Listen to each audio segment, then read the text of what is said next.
توبة نصوحا عسى ربكم أن يكفر عنكم سيئاتكم ويدخلكم جنات تجري من تحتها الأنهار يوم لا يخزي الله النبي والذين آمنوا معه نورهم يسعى بين أيديهم وبأيمانهم يقولون ربنا أتمم لنا نورنا واغفر لنا إنك على كل شيء قدير.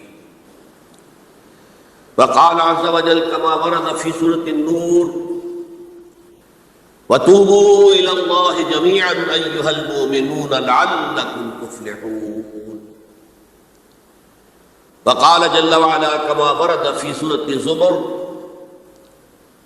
قل يا عبادي الذين أسرفوا على أنفسهم لا تقنطوا من رحمة الله إن الله يغفر الذنوب جميعا صدق الله العظيم. رب اشرح لي صدري ويسر لي أمري واحلل عقدة من لساني يفقهوا قولي. اللهم ربنا ألهمنا رشدنا وأعذنا من شرور أنفسنا. اللهم أرنا الحق حقا وارزقنا اتباعه وأرنا الباطل باطلا وارزقنا اجتنابه. اللهم وفقنا أن نتوب إليك توبة نصوحا آمین یا رب العالمین. آپ میں سے بہت سے حضرات کے علم میں ہوگا اخباری اطلاع کی بنیاد پر کہ میری آج کے گفتگو کا موضوع ہے توبہ کی عظمت اور اس کی تاثیر. اس کا پس منظر یہ ہے کہ پچھلے کئی مہینوں سے میری تقریر جو ہے وہ جو اس وقت عالمگیر حالات ہیں اور جو امت کو خطرات درپیش ہیں اور اس کے ضمن میں جو پیشین گوئیاں احادیث نبویہ بھی موجود ہیں، جو میں کم سے کم یوں سمجھیے کہ 25 برس سے بیان کرتا آ رہا ہوں، لیکن اب وہ چشم سر کے سامنے آ رہے ہیں. پہلے وہ صرف یہ کہ انسان کو علمی اعتبار سے معلوم تھی، اب وہ صورتحال آنکھوں کے سامنے ہے. تو اس پر چونکہ گفتگو ہوتی رہی، لیکن ہر مرتبہ گفتگو کا اختتام اس پر ہوا کہ اس کا علاج کیا ہے، بچنے کا راستہ کون سا. تو عام طور پر ایک لفظ پر توبہ، البتہ اس میں انفرادی توبہ، اجتماعی. انفرادی توبہ سے انسان اپنے گناہوں کی سزا سے بچ جاتا ہے.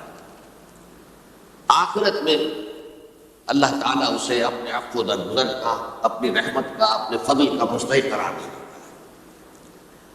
لیکن دنیا میں قوم کی حالت نہیں بدلتی جب تک اجتماعی توبہ نہیں. اس اجتماعی توبہ کے ضمن میں مختصراً تو میں نے کچھ باتیں عرض کی ہیں، لیکن پھر بھی چونکہ ہر مرتبہ گفتگو کے اختتام پر یہ بات آتی تھی اور وقت ختم ہو رہا ہوتا تھا، لہذا اس کے بارے میں تفصیل سے گفتگو نہیں ہو سکتی. آج میں نے طے کیا کہ جو حالات ہیں وہ تو اب سامنے آ رہے ہیں. جو سلسلہ شروع ہو گیا ہے عراق میں، جس کے بارے میں شہرون صاحب یہ کہہ چکے ہیں کہ ان قریب عراق پر حملہ ہوگا، یعنی امریکہ کے نہیں، اسرائیل کا. اور یہ بات بھی اب سامنے آ چکی ہے کہ مڈل ایسٹ کا پورا نقشہ بدل دینے کا پروگرام ہے. یہ جو مڈل ایسٹ کے ممالک ہیں یہ کب وجود میں آئی تھی؟ پچھلی صدی، 20ویں صدی میں جو پہلی جنگ عظیم ہوئی، اس سے پہلے یہ پورا علاقہ سلطنت عثمانیہ، خلافت عثمانیہ کا، پورا شمالی افریقہ، پورا یہ مغربی ایشیا، حجاز سمیت سارا معاملہ ایک سلطنت، ایک ملک، خلافت کے تحت. پہلی جنگ عظیم کے بعد پھر حصے بکھرے کیے انہوں نے، جیسے کہ مال غنیمت کو بیٹھ کر بعد میں تقسیم کیا جائے کہ اس عالم عرب کے جو ہے اب ٹکڑے ٹکڑے کر دو اور انہیں باہم تقسیم کرو. مصر، عراق یہ برطانیہ، شام، الجزائر یہ فرانس، لیبیا اطالوی، آگے ہسپانوی. یہ سارے ٹکڑے جو ہوئے تھے اور ملک بنے تھے، یہ تو اس وقت کی بندرگاہ تھی۔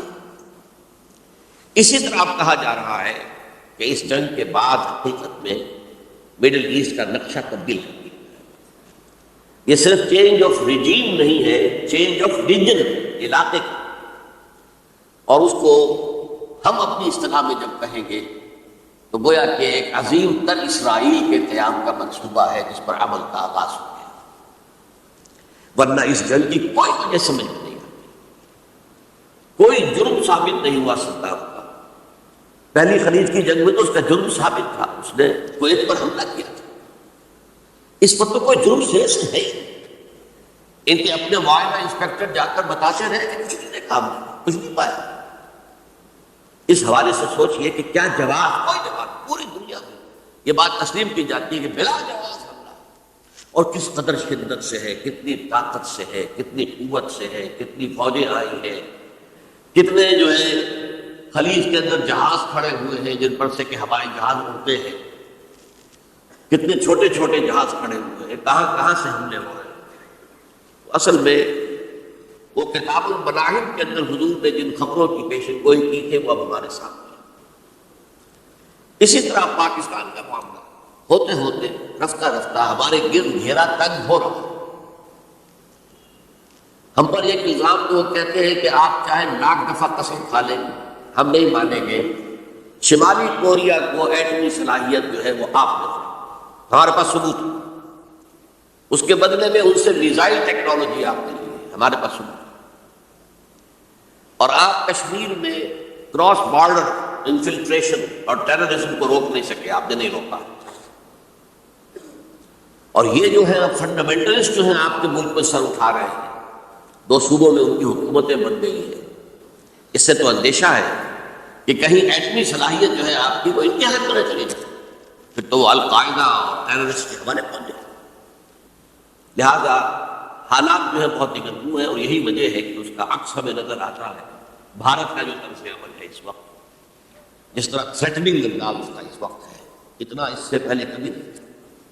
وہ کہتے تھے جو اصول امریکہ نے اختیار کیا ہے کہ جس ملک سے مستقبل میں کوئی اندیشہ ہے اس پر پہلے سے حملہ کرنے کا حق حاصل ہے، یہ نہیں کہ اس کا کوئی جرم ثابت ہو، ہمیں اندیشہ ہے لہذا ہمیں حملہ کرنے کا حق حاصل ہے، تو اسی طرح پھر ہمیں بھی پاکستان کے اوپر حملہ کرنے کا حق حاصل ہے۔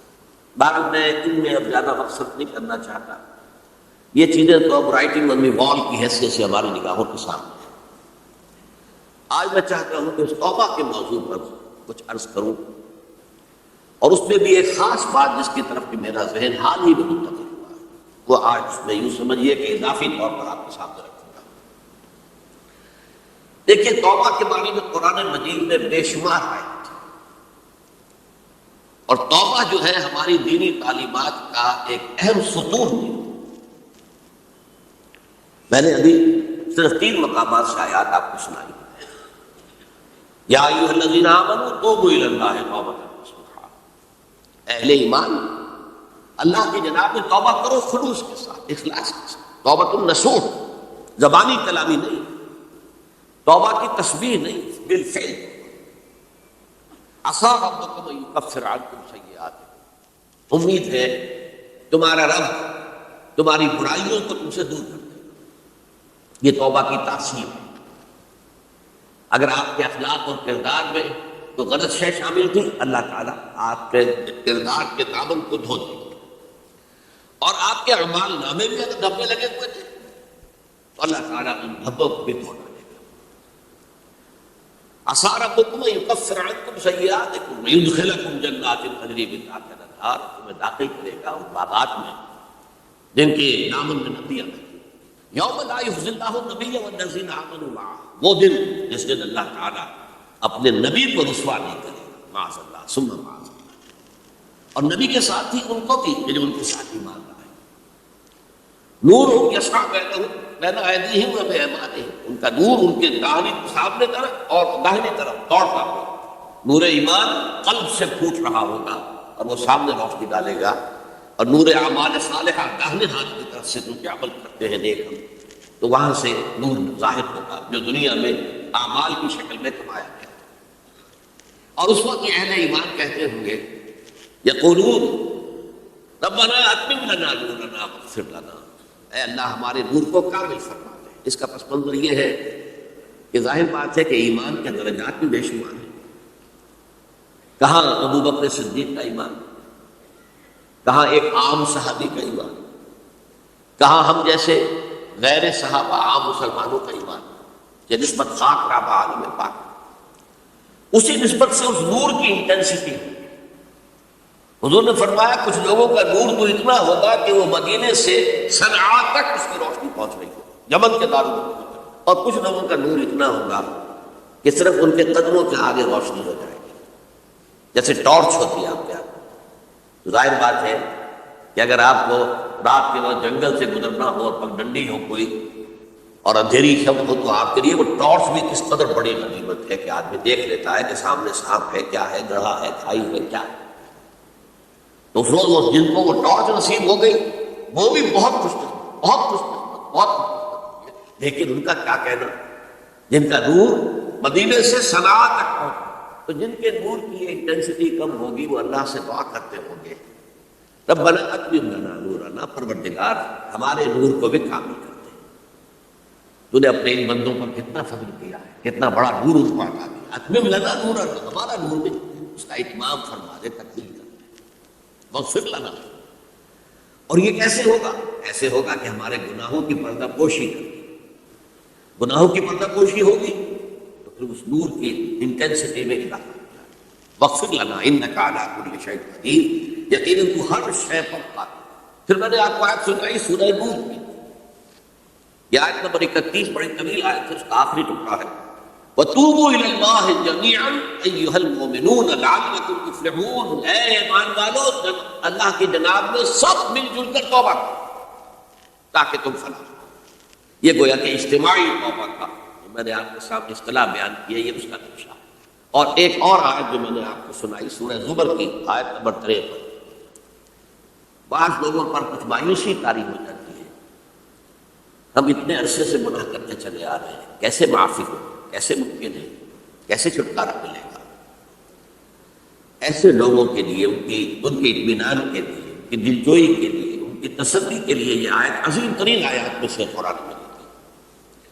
قل یا عبادی الذین اسرفوا علی انفسہم، اے نبی کہہ دیجئے اے میرے وہ بندو جنہوں نے اپنی جانوں پر ظلم کیا ہے، ظلم اٹھایا ہے، زیادتی کی ہے۔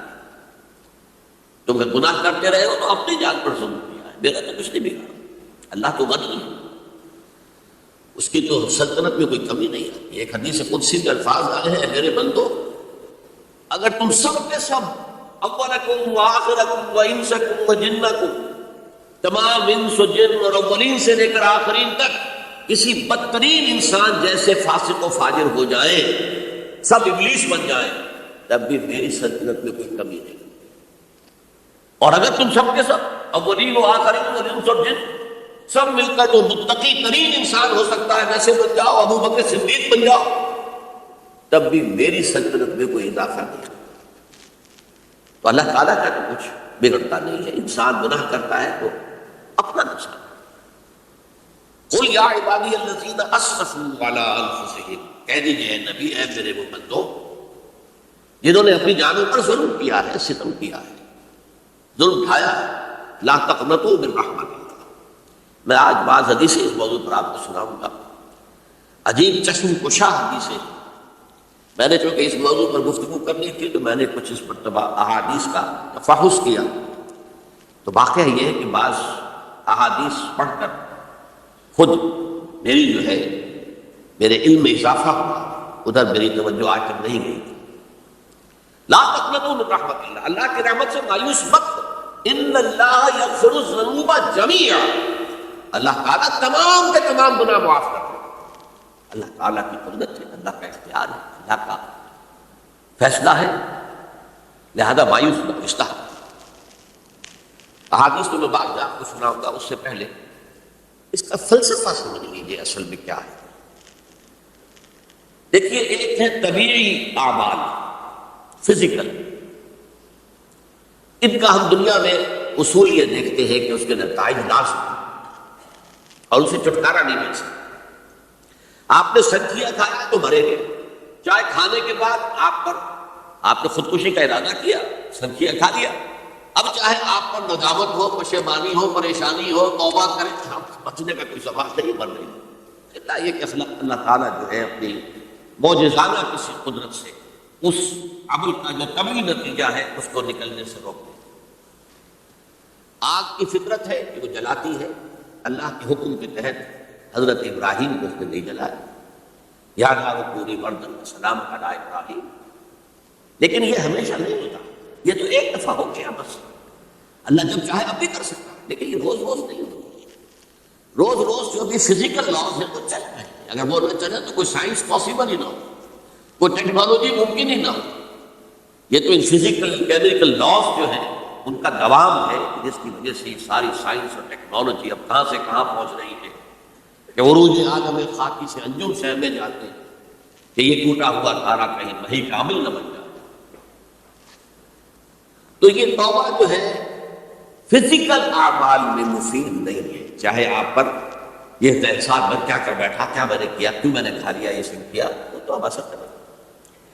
جو اخلاقی اعمال ہیں ان کا قانون یہ نہیں ہے، اخلاقی اعمال کے نتائج ختم ہو جاتے ہیں توبہ کے ساتھ۔ یہ ایک بہت بڑا بہت بڑا ایسا نہیں ہے کہ کسی گناہ سے انسان کی فطرت میں کوئی ایسی مستقل کدی واقع ہو جائے کہ جس کی اصلاح کی کوئی صورت ہی نہ ہو۔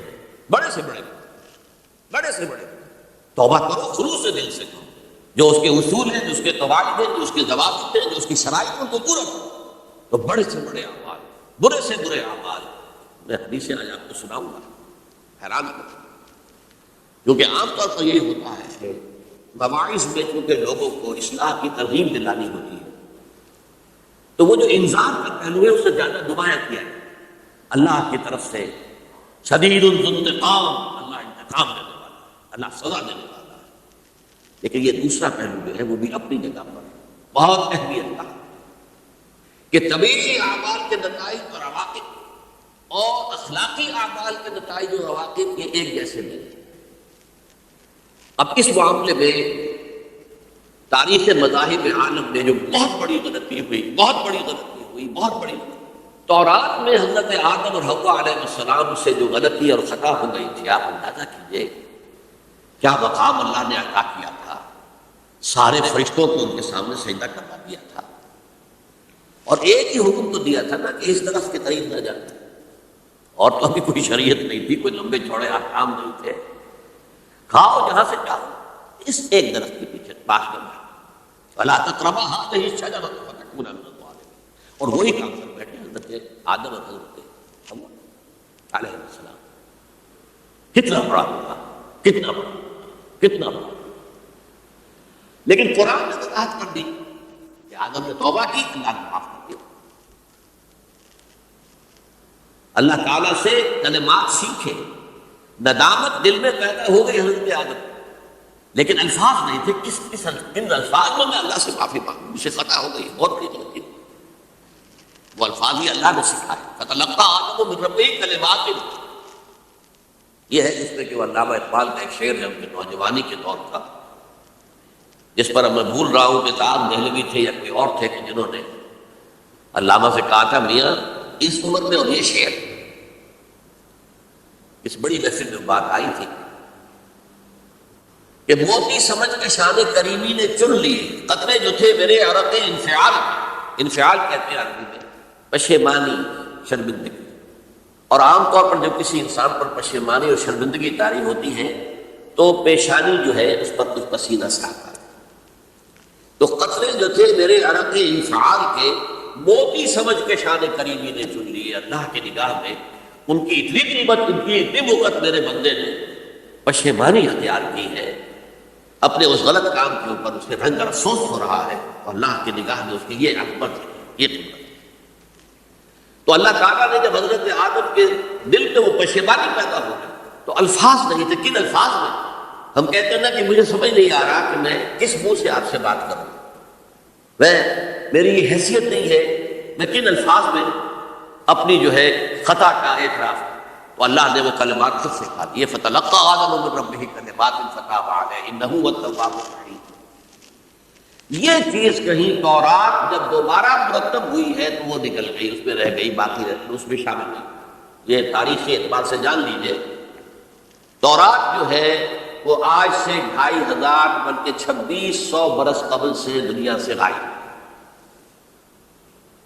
یہ تورات کا جو نسخہ تھا یروشلم میں 587 قبل مسیح میں، جب نبوکدنضر نے، شاید آج کل آپ دیکھ رہے ہوں، یہ عراق کی جنگ میں عراق کے جو خاص ڈویژنز ہیں عراقیوں کے، ریپبلکن گارڈز کے، ان میں سے ایک کا نام جو ہے وہ نبوکدنضر ڈویژن، ایک کا حمورابی ڈویژن۔ حمورابی جو ہے عراق کا بہت پرانا بادشاہ تھا اور تاریخ انسانی میں سب سے پہلا قانون اس نے مرتب کیا، حمورابی۔ یہ بہت پرانی تہذیب ہے، دنیا کی غالباً سب سے زیادہ اینشنٹ تہذیب جو ہے وہ عراق کی ہے۔ حضرت ابراہیم یہی پیدا ہوئے شہر عرب۔ تو نبوکدنضر نے جب تباہ کیا تھا یروشلم کو، 6 لاکھ آدمیوں کو قتل کیا اور 6 لاکھ کو قیدی بنا کر لے گیا بیبیلونیا، بابل کا لفظ بھی آج کل آ رہا ہے۔ کسی زمانے میں وہ عظیم شہر تھا دنیا کا، وہ معمولی سا شہر رہ گیا، نئے شہر بڑھ گئے۔ تو اس وقت سے اس نے جب یروشلم میں جو ہیکل سلیمانی حضرت سلیمان کی بنائی ہوئی مسجد تھی اس کو جب گرایا، اس کے بعد سے وہیں پر وہ نسخہ رکھا ہوا تھا، پھر دنیا میں وہ نسخہ نہیں گیا۔ یہودیوں کا کہنا ہے کہ موجود ہے مسجد اقصیٰ کے نیچے، وہ جب اس نے گرایا تھا تو جو نیچے تہخانے تھے وہ نہیں گرے تھے، وہ محفوظ رہتے، اوپر ملبہ آ گیا اور وہیں پر وہ تورات اور وہ تابوت سکینہ جس میں حضرت موسیٰ کا عصا بھی رکھا ہوا ہے اور بہت سے وہ من اور سلوہ کے بھی کتنے نمونے رکھے ہوئے ہیں، وہ تابوت سکینہ اس کا قرآن مجید میں سورہ بقرہ میں ذکر ہے، وہ بھی موجود ہے۔ اور جو ربائی وہاں اس وقت تھے ان کے علماء، ان کی لاشیں بھی وہاں پڑی ہوئی ہیں، وہ جب ہم کھدائی کریں گے تو دنیا میں سامنے آ جائے گی۔ لیکن بہرحال اس وقت جو مجھے کہنا تھا وہ یہ کہ چونکہ اصل تورات اس وقت گم ہو گئی، 150 سال کے بعد اسے پھر یادداشتوں سے کچھ مرتب کیا گیا تو اس میں غلطیاں پیدا ہو گئی۔ اب انسانی یادداشت کا معاملہ آ گیا، انہیں میں سے ایک بڑی غلطی یہ ہوئی، اومیشن یہ ہوئی کہ حضرت آدم نے جو توبہ کی اور اللہ نے قبول فرما لیا، اس کا ذکر اس نے نہیں۔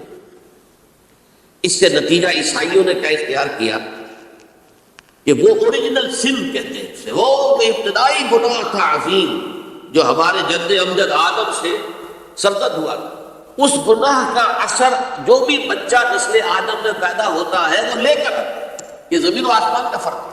اسلام کے نزدیک ہر بچہ جو پیدا ہوتا ہے وہ معصوم ہے بلکہ مسلم ہے، کل مولود یولد علی الفطرہ، جو بھی بچہ پیدا ہوتا ہے وہ فطرت اسلام پر پیدا ہوتا ہے۔ فَأَبَوَاهُ يُحَوِّدَانِهِ أَوْ يُمَجِّسَانِهِ أَوْ يُنَصِّرَانِهِ، یہ تو والدین ہیں اس کے جو اسے مجوسی یا عیسائی یا یہودی بنا دیتے ہیں، ورنہ وہ تو مسلمان ہوتا ہے، فطرت کی کلین سے لے کر آتے ہیں۔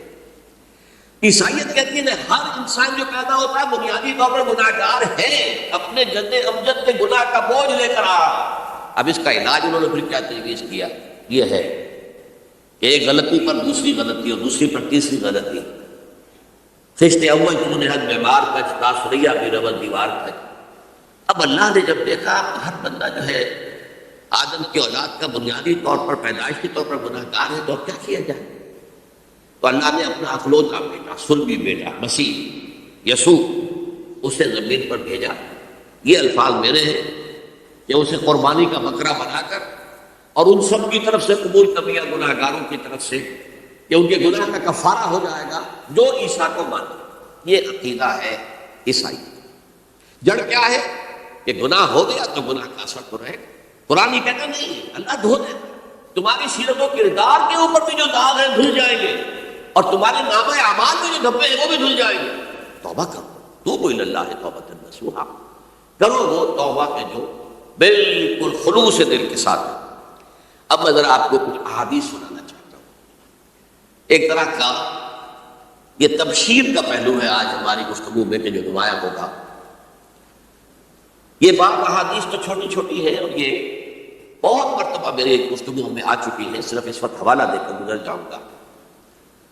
یہ ترمذی اور ابن ماجہ میں حضرت انس بن مالک رضی اللہ تعالی عنہ سے روایت ہے، حضور نے فرمایا کل بنی آدم خطاؤون وخیر الخطائین التوابون، تمام بنی آدم خطا کار ہیں، خطا کار میں بہت خطا کار، بہت خطا کار، لیکن ان خطا کاروں میں بہتر لوگ وہ ہیں کہ جو خوب توبہ کرتے ہیں، غلطی ہو گئی توبہ کریں، اور ایک اور حدیث میں آپ کو بتاؤں گا کہ یہ نہیں ہے کہ پھر کبھی وہ غلطی نہ ہو، اس وقت آپ یہ لگا لیں اپنے اوپر یہ کام میں نے نہیں کرنا، اور ایک دفعہ وہ کام چھوڑ دیں تو توبہ ہو گئی۔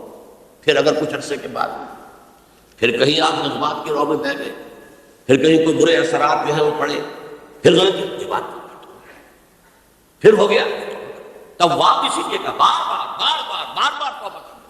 تو کل بنی آدم خطاؤون وخیر الخطائین التوابون۔ دوسری حدیث یہ بھی ابن ماجہ اور بہقی میں ہے، حضرت عبداللہ بن مسعود رضی اللہ تعالی عنہ، التائب من الذنب کمن لا ذنب له، گناہ سے توبہ کرنے والا ایسے ہے جیسے اس نے کبھی گناہ کیا ہی، دھل جاتی ہے، تختی دھل گئی، بچے نے تختی لکھی تھی اس کو دھو دیا، ختم۔ ایک حدیث تو پڑھ کر میں بھی چونکا، یہ اصل میں اسلوب ہے بیان کا، بتانے کے لیے کہ تمہارے دلوں کے اندر مایوسی کا غلبہ نہ ہو۔ مایوس اصل میں جو ہے مایوسی یہ ابلیسیت ہے، نوٹ کر لیجیے اس کو۔ مایوسی ابلیسیت کی کا عکس، مبلس کہتے کسے جو مایوس ہو گیا، ابلیس سب سے بڑھ کر مایوس ہے وہ ابلیس، اسے معلوم میرا چھٹکارا تو نہیں ہے، لہذا میں جتنا کو اپنے ساتھ لے کر جہنم میں جھونک دوں یہی میری کمائی ہے، میں نے تو بچنا نہیں۔ تو ابلیس کہتی ہے اس کو جو انتہائی مایوس، مبلس، جو رحمت خدا بندی سے مایوس ہو چکا۔ اب اس کو دور کرنے کے لیے حدیث سنیے، اور یہ حدیث مسلم شریف کی ہے، صحیح ہے، حضرت ابو ہریرہ سے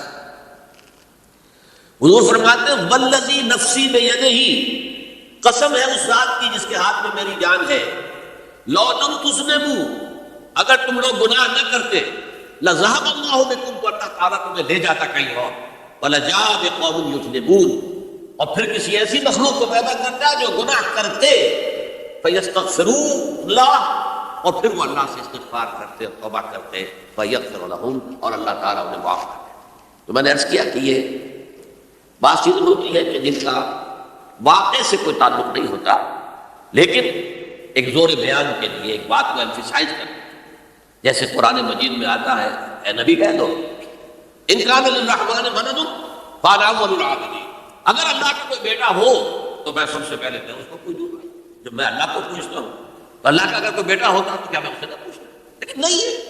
اب یہ نہیں ہے، نفی کے لیے زور دیا کہ اگر اللہ کا کوئی بیٹا ہوتا، لو کان للرحمن ولد فانا اول العابدین۔ اسی طرح یہ ہے کہ اگر انسان گناہ نہ کرتے اور گناہ کے بعد توبہ کر کے اللہ تعالیٰ کی شان غفاری کا ظہور نہ ہوتا، یہ بھی ایک عجیب فلسفے کی بات ہے، اللہ نے یہ کائنات کیوں پیدا کی؟ قرآن مجید میں اس کو براہ راست ایڈریس نہیں کیا گیا اس مسئلے کو، میرے علم کی حد تک۔ ہو سکتا ہے کہیں بہت خفی انداز میں ہو اور ابھی تک میری نگاہ سے بھی جو ہے وہ چھپا رہ گیا، ہو سکتا ہے قرآن مجید کے غامض نکات ایسے ہو سکتے۔ کوئی شخص، میں تو کہتا ہوں کہ اگر کوئی شخص کہتا ہے، میرے بارے میں ایک عالم دین نے کہہ دیا تھا کہ اسے قرآن پر بڑا عبور حاصل ہے، تو میں نے انہیں پیغام پہنچایا، جن صاحب نے مجھے ان کا یہ جملہ سنایا تھا کہ آپ نے قرآن کی توہین کی ہے، قرآن پر عبور کسی انسان کو، عبور کا مفہوم کیا ہے؟ دریا کے دو کنارے ہیں، آپ اس کنارے سے اس کنارے چلے گئے تو آپ نے عبور کیا دریا، قرآن کے کنارے ہے ہی نہیں، لا پیدا کنار۔ لہذا یہ کہہ دینا کسی کے بارے میں کہ قرآن مجید، اب انہوں نے تو ایک طرح سے میری تعریف کی تھی، میرے ایک ساتھی سے جملہ کہا تھا، ان کے وہ عزیز تھے، تو گویا کہ وہ جو میری تنظیم میں تھے ان کو خوش کرنے کے لیے کہہ دیا ہو یا جو بھی ہو، ان کے دلی جذبات ہو سکتا ہے کہ میں نے کہا انہیں یہ میرا پیغام پہنچا دیجیے، آپ نے قرآن کی توہین کی، قرآن پر عبور کسے ہو سکتا؟ نہ معلوم کتنے مقامات ہیں جہاں امام راضی بھی کھڑے ہوئے ایسے نظر آتے ہیں، دہشت زدہ، اعلم من هذا المقام مقام غامض مہیب عمیق، ہوشیار کے رہ پردہ میں تیغ قدم رہا، ہوشیار ہو جاؤ، یہ بڑا خطرناک مقام ہے، بہت مشکل مقام ہے، اس کے تہ تک پہنچنا کسی کے لیے ممکن نہیں۔ سورہ حدید کی آیت هو الاول والآخر والظاہر والباطن، پر یہ الفاظ ہیں جو امام راضی نے لکھے۔ تو اس لیے میں آپ سے عرض کر رہا ہوں کہ یہ کہنے کا انداز ہے، والذی نفسی بیدہ لو لم تذنبوا، اس ہستی کی قسم جس کے ہاتھ میں میری جان ہے، اگر تم گناہ نہ کرتے، تو میں عرض کر رہا تھا تو اللہ کی شان غفاری کیسے ظاہر ہوتی ہے؟ اللہ نے کائنات کیوں پیدا کی؟ کنت کنزا مخفیا فاحببت ان اعرف فخلقت الخلق. محدثین کرام اگرچہ اس حدیث کی سند کو پختہ نہیں مانتے، لیکن اکثر مفسرین نے اس کو تسلیم کیا ہے. علامہ آلوسی نے تسلیم کیا کہ میں ایک چھپے ہوئے خزانے کے مانند تھا. اب خزانہ کہیں پڑا ہے، اس کا کیا حاصل کیا ہے؟ وہ تو کہیں کھلے کسی کے پاس جائے تو اسے فائدہ اٹھائے تب تو فائدہ ہوا. تو کنت کنزا مخفیا، میرے اندر طاقت تھی، قوت تھی، خلاقی تھی، میری شاعری ساری میرے اندر ہی اندر تھی. کنت کنزا مخفیا فاحببت ان اعرف، تو میں نے یہ چاہا کہ مجھے پہچانا جائے. فخلقت الخلق، تو میں نے خلق کی تخلیق کی. اب مجھے پہچانو اس کائنات کے ذریعے سے، یہ میری تخلیق ہے. آؤ دیکھو، ایک مصور اپنی تصویروں کی نمائش لگا، دیکھو میرے شاہکار، آؤ دیکھو یہ میرے فن کے کمال کے نمونے، آؤ دیکھو. تو یہ ہے سب. دیکھو زمین آسمان، ان فی خلق السماوات والارض واختلاف اللیل والنہار والفلک التي تجری فی البحر بما ينفع الناس وما انزل الله من السماء من ماء فاحیا به الارض من بعد موتها. یہ ساری آیات ہیں بہت. اور اسی لیے انسان کو پیدا کیا جس میں یہ فیکلٹی آف اپریسیشن، اللہ کے حسن و جمال و کمال کو پہچاننے کی صلاحیت ہے. ورنہ ظاہر بات ہے کہ یہ جمالات کیا پہچاننے گے اللہ کو، پہاڑ کیا پہچانے گا اللہ کو پہچاننے کی صلاحیت انسان میں. تو یہ چونکہ ایک فلسفہ ہے باقاعدہ کہ اللہ نے تعالیٰ، اسی سے میں کہہ رہا ہوں اگر گناہ نہ ہوتا اور پھر توبہ نہ ہوتی اور میں اس کو معاف نہ کرتا تو میری شان غفاری کا ظہور کیسے ہو؟ میری شان میں غفار بھی ہوں، ستار بھی ہوں، اس کا ظہور کیسے ہوتا؟ تو والذی نفسی بیدہ لو لم تذنبوا لذهب اللہ بکم ولجاء بقوم یذنبون فیستغفروا اللہ فیغفر لهم. اگر تم لوگ گناہ نہ کرتے تو اللہ تمہیں ختم کر کے کوئی اور ایسی مخلوق پیدا کرتا کہ جو گناہ کرے اور پھر وہ توبہ کرے اور اللہ اس کو معاف کرے. اسی سے ملتی جلتی ایک حدیث ہے، یہ امام احمد اور امام بہقی لائے ہیں، اور اس کے راوی حضرت علی ہے رضی اللہ تعالی عنہ. ان اللہ یحب العبد المؤمن المفتن التواب، اللہ تعالیٰ کو بہت محبت ہے. یحب، اب دیکھیے ایک طرف وہ آیات ذہن میں لائیے، اللہ تعالیٰ کن سے محبت کرتا ہے؟ واللہ یحب المحسنین. یا وہ لوگ ان اللہ یحب الذین یقاتلون فی سبیلہ صفا کانہم بنیان مرصوص، اللہ محبت کرتا ہے ان بندوں سے جو اس کی راہ میں جنگ کرتے ہیں صفے باندھ کر، بڑا سیسا پلائی دیوار ہے. یہ ہے مثبت کام، نیک کام، محسنین، اللہ کی راہ میں قتال کرنے والے.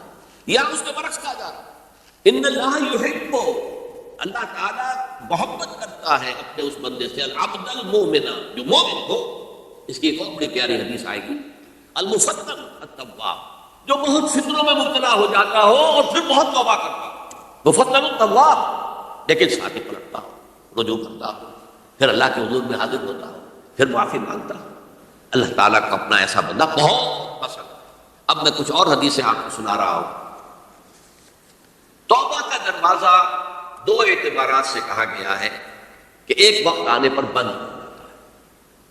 ایک حدیث کے الفاظ میں نوٹ کر کے نہیں لایا ہوں کہ اللہ تعالیٰ نے توبہ کا ایک دروازہ اتنا چوڑا کھلا رکھا ہوا ہے کہ جس کو عبور کرنا جو ہے وہ سال ہر سال میں ممکن ہو، اور یہ بند نہیں ہوتا جب تک کہ سورج مغرب سے طلوع نہ ہو. یہ قیامت کی جو آخری، قریب قیامت کی جو آخری نشانیاں ہیں ان میں سے. وہی حدیث میں آپ کو سنا رہا ہوں عن ابی ہریرہ رضی اللہ تعالی عنہ، اور یہ مسلم شریف کی روایت ہے، من تاب قبل ان تطلع الشمس من مغربها تاب اللہ علیہ. سورج کے مغرب سے طلوع ہونے سے قبل تک جو لوگ توبہ کریں گے اللہ تعالیٰ ان کی توبہ قبول کر لے گا. البتہ جب وہ قیامت کی وہ نشانی ظاہر ہو جائے کہ سورج مغرب سے طلوع ہو رہا ہے، اب دروازہ توبہ کا بند ہے. اب اس کے بعد اگر توبہ کوئی کرتا ہے تو اللہ تعالیٰ اس کی توبہ کو قبول نہیں کرے گا. یہ تو اجتماعی سطح پر ہوئی. انفرادی سطح پر عن عبداللہ بن عمر رضی اللہ تعالی عنہما عن النبی صلی اللہ علیہ وسلم قال ان اللہ عز وجل یقبل توبۃ العبد ما لم یغرغر. یہ ترمذی میں ہے حضرت عبداللہ بن عمر رضی اللہ تعالی عنہما سے کہ اللہ تعالیٰ اپنے بندے کی توبہ قبول کرتا ہے جب تک کہ وہ جسے ہم کہتے ہیں گھنگرو نہ بولنے لگے حلق کے اندر، جب کہ نزع، عالم نزع ہو اور جان جو ہے وہ آ کر پھر یہاں اٹکتی ہے، تو اس وقت تک دروازہ کھلا ہے توبہ. لیکن جب یہ شکل ہو گئی تو دروازہ کھول۔ یہ انفرادی سطح پر ہو گیا، جب آپ کے موت کے آثار اتنے واضح ہو گئے کہ اب جا رہے ہیں، اب توبہ کریں گے تو اب توبہ قبول نہیں ہوگی۔ اجتماعی سطح پر جب قیامت جو ہے اس کی وہ گھڑی آ گئی کہ سورج مغرب سے طلوع ہو گیا، اب توبہ کا دروازہ کھول۔ ایک اور حدیث ہے جو میں نے بہت مرتبہ اس کا ترجمہ تو آپ کو بہت دفعہ سنایا ہے، آج میں چاہتا ہوں اس کو پورے متن کے ساتھ آپ کے سامنے رکھوں۔ یہ حضرت انس بن مالک رضی اللہ تعالیٰ عنہ سے مروی روایت ہے، جو حضور کے خادم خاص تھے، اور یہ متفق علیہ بھی ہے، یعنی بخاری میں بھی ہے، مسلم میں بھی ہے، لیکن تھوڑا سا فرق ہے الفاظ کا۔ تو جو مسلم شریف کی روایت ہے اس کے الفاظ کیا ہے؟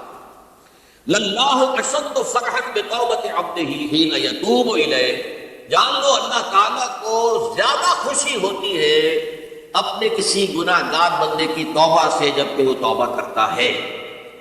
کس سے زیادہ ہوتی ہے؟ اب اس کی ایک تفصیل کی، من احدکم، ایک ایسے شخص سے بھی زیادہ بڑھ کر خوشی ہوتی ہے، کان علی راحلتہ بارض الفلات، کہ جو بہت ہی دور دراز کے اور سنسان علاقے میں سفر کر رہا تھا، فانتحرفت منہ، اس کی سواری جو ہے گم ہو گئی، وعلیہا طعامہ وشرابہ، اسی پر اس کا کھانا بھی تھا اور پانی بھی تھا، اونٹنی پر سفر کر رہا تھا، اسی پر ہوتا ہے راحلہ جو ہے راستے کا سامان۔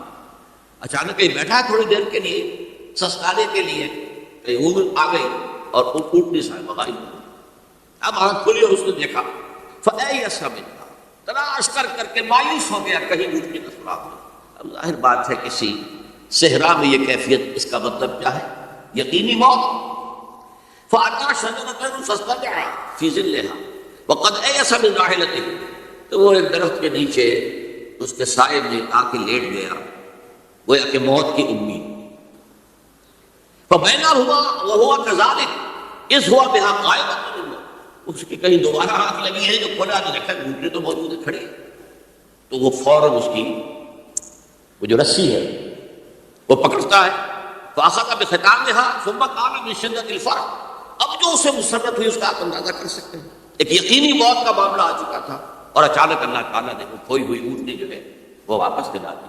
تو وہ کہنا تو یہ چاہتا تھا، اللہ تو میرا رب ہے، میں تیرا بندہ ہوں، لیکن جسے ہم کہتے ہیں کہ خوشی کی انتہا فرد مسرت میں ایسی زبان لڑکھڑائی، اس نے کہا اللہم انت عبدی وانا ربک، اے اللہ تو میرا بندہ ہے، میں تیرا رب ہوں۔ یہ کہتے ہیں یہ کیا ہے؟ فرد مسرت جسے آپ خوشی کی انتہا، کہ جس میں انسان جو ہے اتنی بڑی خطا کر بیٹھتا ہے۔ اللہ کو اپنے کسی گناہ گار بندے کی توبہ سے اس سے بھی زیادہ خوشی۔ اب ظاہر بات ہے کہ تماثیل کس لیے؟ بعض لطائف، بعض حقائق اتنے لطیف ہوتے ہیں کہ ان کو بیان نہیں کیا جا سکتا بتمام الکمال، تو مثالوں کا سہارا ہے۔ اللہ کو کتنی خوشی ہوتی کیا سمجھیں گے؟ لہذا یہ مثال تو سمجھ میں آ گئی نا کہ ایک لقودق صحرا میں انسان سفر کر رہا تھا، ایک ہی اونٹنی ہے، اسی پر اس کا پانی ہے، اسی پر اس کا کھانا ہے، کہیں ٹھہرا ہے تھوڑی دیر کے لیے، اونٹنی غائب ہو گئی، اور اس کے بعد تلاش کر کے شمال مغرب جنوب ہر جگہ دیکھ لیا آپ نے، کہیں اونٹنی کا سراغ نہیں۔ اب موت کے انتظار میں لیٹ گیا کہ اچانک دیکھتا ہے کہ اونٹنی موجود ہے، تو وہ شدت فرح میں یہ کہہ بیٹھتا ہے اللہم انت رب انت عبدی وانا ربک انا للہ و انا الیہ راجعون۔ اب دیکھیے ایک حدیث وہ آ رہی ہے، اور اس کو یوں سمجھیے، اللہ تعالیٰ نے جو انسان پیدا کیے ہیں ان کے مزاج مختلف ہیں۔ ان میں کچھ لوگ ہوتے ہیں جو قوی ہوتے ہیں ارادے کے، جو فیصلہ کر لیا جائے، کچھ لوگوں میں وہ قوت ارادی اتنی مضبوط نہیں ہوتی، وہ ادھر ادھر سوچتے رہتے ہیں۔ کچھ لوگ جسمانی طور پر بہت توانا ہوتے ہیں، کچھ لوگ جسمانی طور پر پیدائشی طور پر کمزور ہوتے ہیں۔ تو اگر کوئی قوت ارادی کمزور رکھنے والا شخص ہے، وہ تو اللہ کی تخلیق ہے، اللہ کا بندہ ہے، خطاؤں کا دور ہو جاتا ہے، توبہ کرتا ہے، پھر کچھ عرصے کے بعد پھر خطا کا دور ہو جاتا ہے، پھر توبہ کرتا ہے، تو ہم تو یہ سمجھیں گے کہ ایک حد کے بعد پھر اس کی توبہ قبول نہیں ہونی چاہیے۔ لیکن حدیث سنیے، وعن ابی ہریرہ رضی اللہ تعالی عنہ قال قال رسول اللہ صلی اللہ علیہ وسلم ان عبدا اذنب ذنبا، یقیناً ایک بندہ جو ہے وہ ایک گناہ کرتا ہے، فقال، پھر وہ کہتا ہے رب، اے میرے پروردگار، اذنبت فاغفر، مجھ سے گناہ ہو گیا ہے، مجھے معاف کر۔ فقال ربہ، تو پروردگار یہ کہتا ہے اعلم عبدی ان لہ ربا، یغفر الذنب ویأخذ به، میرا یہ بندہ یہ جانتا ہے کہ اس کا ایک رب ہے جو گناہ معاف بھی کر سکتا ہے اور سزا دے بھی سکتا ہے. کیا معنی ہوئی؟ گناہ اس نے کیا ہے لیکن جانتا ہے اللہ کہ وہ معاف بھی فرما سکتا ہے، تبھی تو وہ اللہ سے معافی کی درخواست کر رہا ہے. اس کے اس جاننے کی بنیاد پر، اس کے اس علم کی بنیاد پر، اس کے اس ایمان کی بنیاد پر فرمایا غفرت لعبدی، میں نے اپنے بندے کو معاف کر دیا. ثم مکث ما شاء اللہ، پھر وقت گزرا جتنا کہ اللہ نے چاہا. ثم اذنب ذنبا، پھر اس سے گناہ ہو گئے. فقال رب اذنبت ذنبا فاغفر، پھر کہتا ہے پروردگار مجھ سے گناہ ہو گیا، پھر مجھے معاف فرما دے. فقال ربہ، اللہ فرماتا ہے علم عبدی ان له ربا یغفر الذنب ویأخذ به، میرا بندہ ہے نا جو جانتا ہے کہ اس کا ایک رب ہے، ایمان باللہ اس کے اندر ہے، تبھی تو پکار رہا ہے. اور یہ بھی جانتا ہے کہ وہ گناہ معاف بھی کر سکتا ہے اور چاہے تو پکڑ بھی سکتا ہے، سزا بھی دے سکتا ہے. تو فرمایا، اللہ تعالیٰ فرماتے ہیں میں نے فرمایا میں نے معاف کر دیا. ثم مکث ما شاء اللہ، پھر ایک عرصہ گزرا اس کے بعد. ثم اذنب ذنبا، پھر اس نے گناہ کیا. قال رب اذنبت ذنبا آخر، اس نے کہا پروردگار میں نے پھر ایک اور گناہ کر دیا، فاغفر لی، مجھے بخش دے. فقال اعلم عبدی ان له ربا یغفر الذنب ویأخذ به، میرا بندہ جانتا ہے نا کہ اس کا ایک رب ہے جسے وہ پکار رہا ہے، کہ وہ جانتا ہے کہ اسے اختیار حاصل ہے کہ چاہے تو بخش دے اور چاہے تو پکڑ دے. اس کے اس علم، اس ایمان کی بنیاد پر میں نے اسے معاف کر دیا. ایک اور حدیث، میں نے چونکہ اس گفتگو کے لیے ان احادیث کا تفحص کیا ہے، یہ تو بہت سی حدیثیں میں نے ان میں سے کچھ چنی. ہمارے بعض واعظ ناصح وہ بھی کسی شخص کو روکتے رہے، برائیوں سے روکتے رہے، نہیں رکتا، تو کہیں غصے میں آ گیا اللہ تجھے کبھی معاف نہیں کرے. یہ کتنا بڑا جرم ہے، اس کا اندازہ کیجیے اس حدیث سے. تو میرے بندے کو میری رحمت سے مایوس کر رہے، کتنا بڑا جرم ہے اس کا اندازہ کیجیے. یہ مسلم شریف کی روایت ہے عن جندب، حضرت جندب رضی اللہ تعالیٰ عنہ سے، ان رسول اللہ صلی اللہ علیہ وسلم حدث، کہ اللہ کے رسول صلی اللہ علیہ وسلم نے ایک واقعہ بیان کیا. ان رجلا قال، کہ ایک شخص نے یہ کہا واللہ لا یغفر اللہ لفلان، کہ خدا کی قسم اللہ تعالیٰ فلاں شخص کو کبھی معاف نہیں کرے. وان اللہ تعالیٰ قال، اس پر اللہ تعالیٰ نے یہ فرمایا من ذا الذی یتعالی علیہ، یہ کون ہے جو میرے اوپر حکومت کرنے والا آ گیا، جو میری طرف سے حکم لگا رہا کہ میں کبھی معاف نہیں کروں گا. من ذا الذی، کون ہے وہ شخص، الذی یتعالی علیہ انی لا اغفر لفلان، کہ میں فلاں شخص کو کبھی معاف نہیں کروں گا. قد غفرت لفلان، اس کو تو میں نے معاف کر دیا.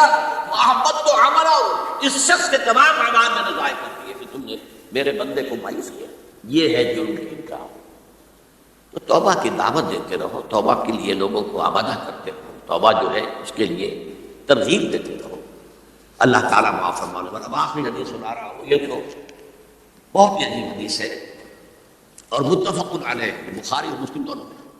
حضرت ابو سعید الخدری رضی اللہ تعالیٰ عنہ جو ہے اس کے راوی، حضور نے فرمایا کان فی من کان قبلکم رجل قتل 99 نفسا، تم سے پہلے جو امت تھی بنی اسرائیل، ان کا ذکر ہے، اس میں ایک آدمی ایسا تھا جس نے 99 قتل کیے. اب آپ اندازہ کیجئے کتنا بڑا گناہ کبیرہ ہے قتل. قرآن مجید میں آتا ہے فَكَأَنَّمَا قَتَلَ النَّاسَ جَمِيعًا، اگر ایک انسان کو بھی ناحق قتل کر دیا گیا تو یہ ایسی ہے گویا کہ اس نے پوری نوع انسانی کو قتل کیا. اس نے 99 قتل کیا. فَهَلْ لَهُ مِن تَوْبَةٍ، پھر اس کے بعد یہ ہوا کہ اس کے اندر توبہ کا جذبہ پیدا ہوا. فَسَأَلَ عَنْ أَعْلَمِ أَهْلِ الْأَرْضِ، تو اس نے پھر سوال کیا، لوگوں سے پوچھا کہ زمین میں رہنے والوں میں کون سب سے بڑا عالم ہے. فَدُلَّ عَلَىٰ رَاهِبٍ، تو اسے بتایا گیا فلاں راہب فلاں جگہ پر ہے، وہ بہت نیک ہے، بڑا عالم ہے. فَأَتَاهُ، وہ اس کے پاس آیا.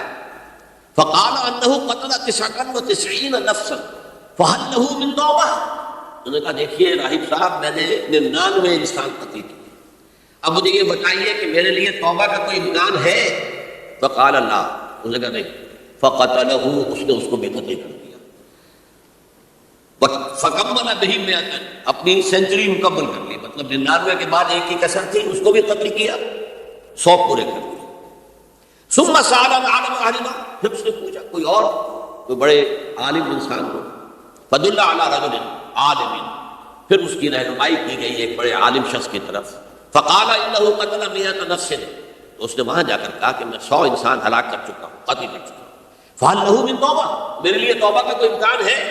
فقال نعم، کیوں نہیں، 100 قتل کیے تب بھی کیا ہے، توبہ کا راستہ دروازہ کھلا ہوا، معلوم یغرغر، جب تک کہ وہ گگڑو نہیں بج رہا اس وقت تک تمہارے توبہ کا دروازہ کھلا ہوا ہے.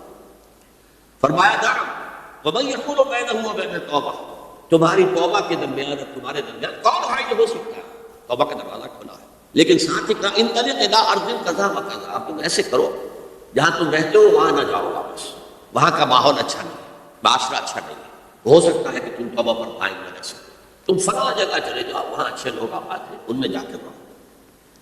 فإن بها أناسا يعبدون الله تعالی، وہاں ایسے لوگ آباد ہیں جو اللہ کی بندگی کرتے ہیں. فاعبد اللہ معهم، تو تم ان کے ساتھ مل کر اللہ کی بندگی اور پرستش کرو. ولا ترجع الى ارضک، اپنی زمین کی طرف اپنے وطن میں واپس نہ جاؤ. فإنها ارض سوء، وہ بری جگہ. فانطلقا، تو وہ چل پڑا، ہجرت کر رہا ہے، اس جگہ جا رہا ہے جہاں کا راہب نے بتایا تھا. حتی اذا نصف الطریق، جب آدھا راستہ اس نے پورا کر لیا، اتاہ الموت، موت آ گئی. فاختصمت فیہ ملائکۃ الرحمۃ و ملائکۃ العذاب، اب وہ جہنم کے فرشتے بھی آ گئے اس کی جان قبض کرنے کو اور جنت کے بھی آ گئے. فقالت ملائکۃ الرحمہ، رحمت والے جو فرشتے ہیں جنت والے، انہوں نے کہا جا تائبا مقبلا بقلبہ اللہ تعالی، یہ شخص توبہ کر کے اللہ تعالیٰ کی طرف ہجرت کر رہا تھا، اس لیے اس کی نیت کی بنیاد پر اب یہ جنتی ہے، لہذا اس کی روح ہم کو. وقالت ملائکۃ العذاب، اور وہ جو عذاب والے فرشتے ہیں وہ کہیں گے انہ لم یعمل خیرا قط، تو نے توبہ کے بعد کوئی نیک عمل تو کیا ہی نہیں، تو کس بنیاد پر اس کو تم جنت میں لے جاؤ، اس کو تو دوزخ میں جانا چاہیے. فاتاہ ملک فی صورت الآدمی، تو ان کے پاس اللہ نے ایک اور فرشتے کو بھیج دیا آدمی انسانی شکل کے اندر. فجعلوا بینہم، ان فرشتوں نے کہا بھائی ہمارا فیصلہ کرا دو، اس کی روح ہم لینا چاہتے ہیں یا ہم لینا چاہتے ہیں. انہیں حکم بنا دیا. فقال قیسوا ما بین الارضین فإلی ایتہما کان اقرب، کہ تم فاصلہ ناپ کو جہاں سے وہ چلا ہے اور جہاں جا رہا تھا اور یہاں اس کی موت ہو رہی ہے، تو کون سا فاصلہ زیادہ ہے. جب ناپا گیا، بلکہ ایک حدیث میں آتا ہے کہ اس پر اللہ نے زمین کو جو ہے حکم دے دیا، ایک طرف والی زمین تو سکڑ جا، دوسری والی جو ہے تو پھیل جا، تاکہ وہ جو جدھر جو جا رہا تھا وہ زیادہ قریب ہو جائے بنسبت اس کے کہ جہاں سے وہ چلا تھا. تو اس فیصلے پر پھر جو فرشتے تھے جو کہ رحمت کے فرشتے تھے وہ اس بندے کو لے گئے جنت. یہ ہے توبہ کی عظمت اور اس کی تاثیر. اب آئیے اجتماعی توبہ کا طریقہ کار جو میں نے بارہا بیان کیا ہے. پہلے افراد توبہ کریں اور صحیح توبہ. صحیح توبہ کیا ہے؟ ہماری زندگیوں میں کوئی حرام شے ہے فوراً نکالنا. ہماری معاشرت اور اس معاشرے میں رہتے ہوئے جو قانون ہے جس کے ہم پابند ہیں، ہم کسی زانی کو رجم نہیں کر سکتے، ناممکن ہے، یہ تو قانون ہی بنے گا تب ہوگا. ہم کسی چور کا ہاتھ نہیں کاٹ سکتے، تو قانون بنے گا تو ہوگا. تو ہم جن چیزوں پر عمل نہیں کر سکتے قانوناً، ان کے علاوہ باقی پوری شریعت جس پر عمل کیا جا سکتا اس پر عمل پیرا ہوتا ہے. سود میں بند نہیں کر سکتا، بینکوں کو میں آگ نہیں لگا سکتا، اور بینکوں کو آگ لگا دیں گے تبھی سود تو ختم نہیں ہوگا. لیکن یہ تو کر سکتا ہوں کہ براہ راست سود میں ملوث نہ، سود پر قرضہ لے کر اپنا کاروبار نہ چمکاؤں، نہ بڑھاؤں، سود پر قرضہ لے کر اپنے مکان نہ اونچا کروں، یہ تو کر سکتا ہوں. تو کم سے کم جو ڈائریکٹ کسی نے قانون نہیں بنایا کہ لازم ہے آپ پر کہ آپ سودی قرضہ لیں اور اپنی بلڈنگ عالی شان بنا لیں، اس نے نہیں کی. یہ اگر کر رہے ہیں تو آپ بن گئے. آپ کے معاشرے میں کوئی قانون نہیں بنا کہ پردہ ختم، برقع حرام، مثل یہ ترکی میں تو کر دیا گیا برقع حرام. وہاں تو سر کو اوپر جو ہے ڈھانپنا جو ہے، اسکارف لینا بھی ممنوع ہے، یہاں تو نہیں ہے. پھر یہاں جنہوں نے چھوڑا ہے مجرم خود ہے. یہاں تو اللہ کا شکر ہے کوئی ایسا مصطفیٰ کمال پیدا آج تک نہیں ہوا ہے کہ جس نے ان چیزوں کا حکم دیا. ہاں ترغیب ہے، ذرائع ابلاغ کے ذریعے سے، فحاشی ہے، اریانی ہے، لیکن چوز آپ خود کرتے ہیں، فیصلے کا اختیار آپ کا. تو جن چیزوں کے اندر بھی گناہ سے بچنے کا امکان ہے اس کو عملاً ترک کیا جائے. اور نمبر 2، عزم مصمم کر لیا جائے کہ اللہ اب بقیہ زندگی جتنی بھی ہے اس میں اپنی توانائیاں، اپنی قوتیں، اپنی صلاحیتیں صرف کروں گا تیرے دین کی تبلیغ اور تیرے دین کے قائم کرنے کی جدوجہد. عزم مصمم. یہ لوگ اگر 14 کروڑ میں 14 لاکھ بھی ہو جائیں، بہرحال 2-4 کی توبہ کرنے سے ملک کی قسمت نہیں بدلتی، معتدل تعداد کے اندر جو ہے یہ لوگ اگر ایسے ہو جائیں، اور پھر یہ کہ وہ مل کر اگر زور لگائیں تو واقعتاً اس ملک کے اندر شریعت اسلامی کا نفاذ ہو سکتا ہے، اللہ کا نظام قائم کیا جا سکتا ہے۔ یہ ملک بنایا اسی لیے ہے۔ تو یہ توبہ کا جو ہے اجتماعی توبہ کا یہ پوری تفصیل تو میں بارہا بیان کر چکا ہوں۔ آج جو میں نے کہا تھا کہ ایک بات کی طرف میرا ذہن حالیہ منتقل ہوا ہے، اس سے پہلے نہیں۔ یہ توبہ کرنے والے لوگ جب تک 14 لاکھ نہیں 1400 ہی ہو، لیکن یہ اگر دعا کریں گے اللہ تعالیٰ کے خلوص کے ساتھ تو ان کی دعا قبول ہوگی۔ دعا بہت بڑی ہے، اب دعا و مخل عبادت، ٹھیک ہے، بڑا لمبا راستہ لگتا ہے یہ کہ 14 لاکھ انسان توبہ کرے یا 2 لاکھ یا 3 لاکھ انسان توبہ کرے، صحیح معنی میں توبہ کرے، اور پھر وہ جمع ہوئے طاقت بنے، تن من دھن لگانے کے لیے، جانے دینے کے لیے تیار ہو جائے۔ تو لگتا ہے یہ کہ کافی لمبا ہے کہ دراز و دور دیدن رہو رسم پارسائی، یہ تو بڑا لمبا راستہ ہے۔ اسی سے لوگ کہتے ہیں کہ بھئی کیا حل ہوا، تو حل جو ہے تو کوئی عملی حل تو نہیں ہوا۔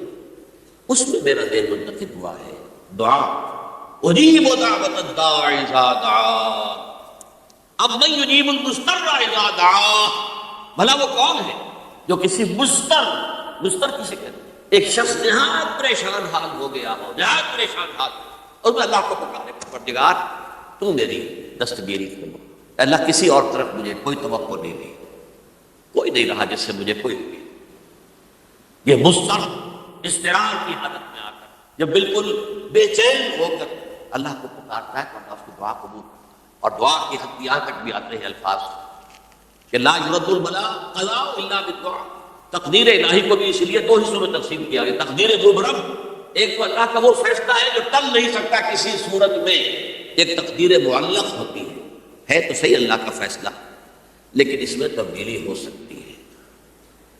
یہ جو تقدیر معلق ہوتی ہے اس میں دعا انتہائی مؤثر شے ہے، لا یرد البلاء الا لا یرد القضاء الا بالدعاء، قضا جو ہے وہ نہیں بدل سکتی سوائے دعا۔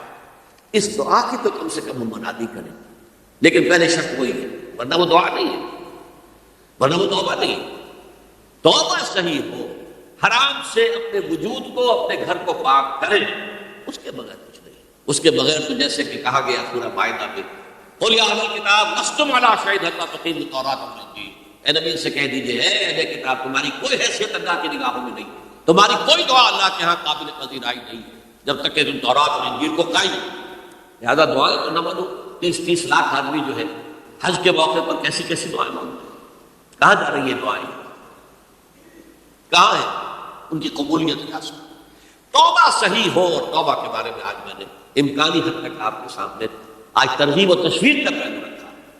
مایوسی اس کو کہا بھی جاتا ہے، مایوسی کفر، اور میں نے آپ سے کہا لا تقنطوا من رحمت اللہ ان اللہ یغفر الذنوب جميعا، 99 قتل کیے ہو 100 قتل کیے ہو تب بھی توبہ کرو گے تو اللہ توبہ قبول فرمائے، اور کس شان کے ساتھ قبول فرمائے گا اس حدیث کے اندر آیا، متفق علیہ حدیث، صحیح بخاری اور صحیح مسلم کے اندر ہے۔ تو اگر ہم اس توبہ کی منادی کریں نمبر 1، اور جو لوگ توبہ کریں صحیح معنی میں ایک طرف وہ جدوجہد شروع کر دیں اللہ کے دین کے قائم کرنے کی جدوجہد، اس میں پیچھے نہ رہے، لیکن اس اسنا میں جو دعائیں وہ کریں گے اللہ تو نے یہ ملک ہمیں عطا کیا تھا، ہم نے اپنے دور بازو سے اسے نہیں حاصل کیا، یہ سلطنت خدا داد پاک، اور اے اللہ اے خاصان رسول وقت دعا ہے، امت میں تیری آنکھ میں جب وقت میں اپنے احساسات جو ہیں آپ کے سامنے الفاظ میں بیان نہیں کر سکتا۔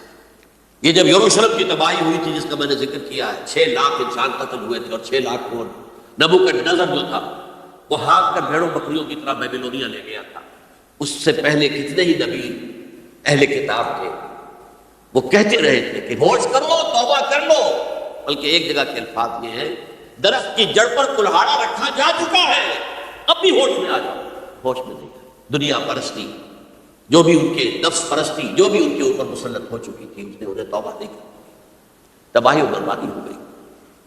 آج ہماری نگاہوں کے سامنے عراق کے ساتھ کیا ہو رہا ہے، بغیر اس کے کہ کوئی جرم ہو، بغیر اس کے ہم تو بڑے بڑے جرم کر چکے ہیں ان کی نگاہ میں۔ نان پرولیفریشن ٹریٹی جو ہے اس کے خلاف ہمارا عمل جا رہا ہے پوری دنیا کے اندر، انہوں نے کہا کہ ہم اس کو ایٹمی صلاحیت تو نہیں پھیلنے دیں گے۔ وہ ایک خاص وقت میں افغانستان میں انہیں ہماری ضرورت تھی، اپنے اصل دشمن USSR اپنے مقابل کی طاقت کو ختم کرنے اس وقت انہوں نے اپنا منہ جو ہے پھیر لیا تھا، نہیں دیکھا تھا، اور ہمارے یہاں اللہ کی یہ رحمت آ گئی کہ ایٹمک صلاحیت بھی حاصل کی، اور پوری دنیا میں شاہ عبداللہ نے کہا تھا، پرنس عبداللہ نے، کہ یہ آپ کا نہیں ہے، یہ جو نواز شریف صاحب سے جب اس کا ہم نے دھماکہ کیا، یہ بم آپ کا نہیں ہے، یہ پوری امت مسلمہ کا۔ کیسے یہ برداشت کر سکتے ہیں یہودی اور یہودیوں کے اعلی کار، خاص طور پر Protestants, West White Anglo Saxon Protestants. تو سمجھ لیجئے کہ پاکستان کی جڑوں پر بھی تیشہ رکھا۔ یہ میرے احساسات کی اس سے کم میں تعبیر ہو نہیں سکتی، لیکن اب بھی امکان ہے، اب بھی امکان۔ توبہ کرو، توبہ کراؤ، مل جل کر طاقت بنو، کوشش کرو کہ یہاں اسلام کا نظام آ جائے، اور اس اسنا میں بھی دعا کرو اللہ تعالیٰ سے کہ اللہ ہمیں مہلت عطا فرما دے، ہمیں کچھ اور مہلت عطا فرما دے، اے اللہ ہمیں کچھ اور مہلت عطا فرما دے۔ بارک اللہ لی ولکم فی القرآن العظیم ونفعنی وإیاکم بالآیات والذکر الحکیم۔